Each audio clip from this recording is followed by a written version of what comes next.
we got I Am Legend by Richard Matheson. Now listen, it's not a bad cover, but stop putting movie scenes on book covers. They just don't mix most of the time. All right. Listen, I Am Legend. This has a couple of short stories too, right?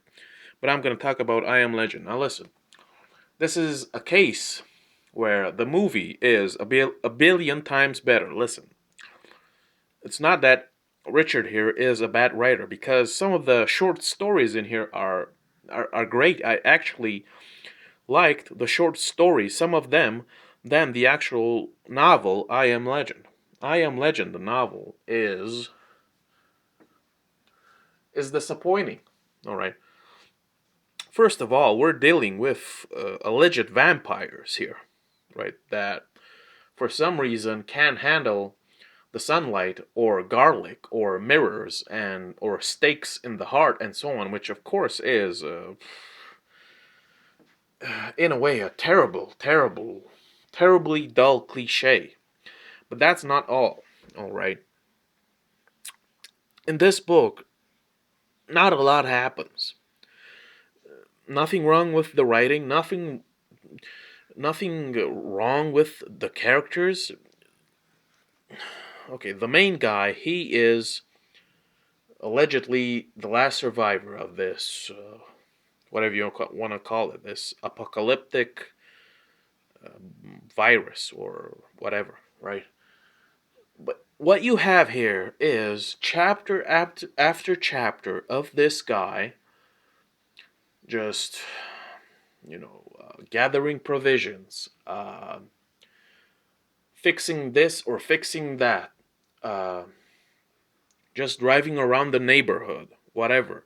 Uh, at night, sitting in his room and listening to music and drinking and getting angry and smashing glasses, and this repeats over and over and over. And I get it, he's isolated, he can't go out at night because the vampires are coming and etc. And which is interesting because here, listen, here the vampires, they in a way act like zombies, but they have an awareness, they have intellect, they have consciousness, right? And some of them have memory, right, and reasoning, right? But they're still, vampires, but they're also kind of zombie-ish, right? Which is strange. Limit the the vampires here, they're strange, right? But listen, not a lot happened. And listen, again, the movie did it way better. Listen, in the novel, we get a dog, but we meet him later, and we are barely introduced to the dog, and already the dog it's dead. It's dead. It's gone, boy. It's gone. Okay, okay. They don't have the relationship that it is portrayed in the movie. There's none of that.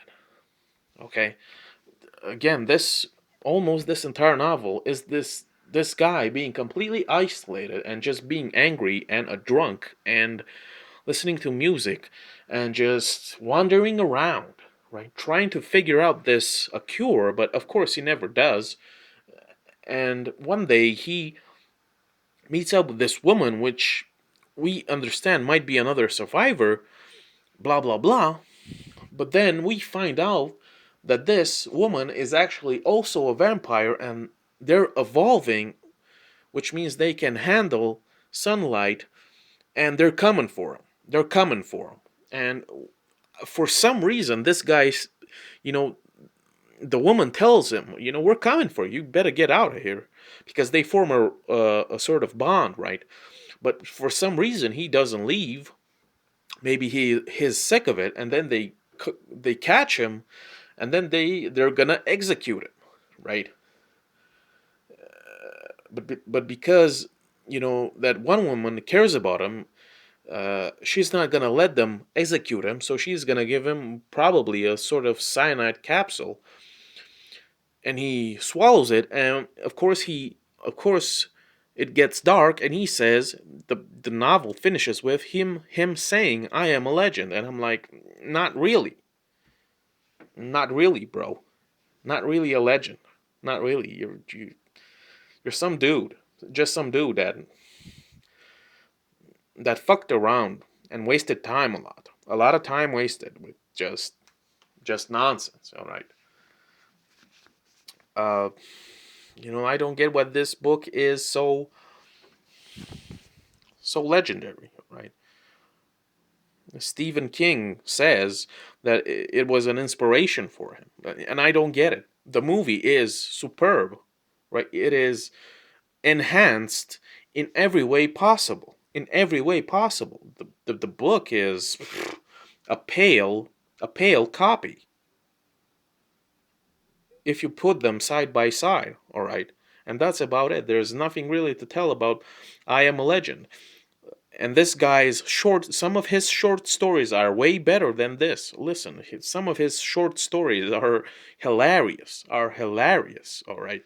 And dark too, all right? I Am Legend, the novel, is absolutely a snooze fest, right?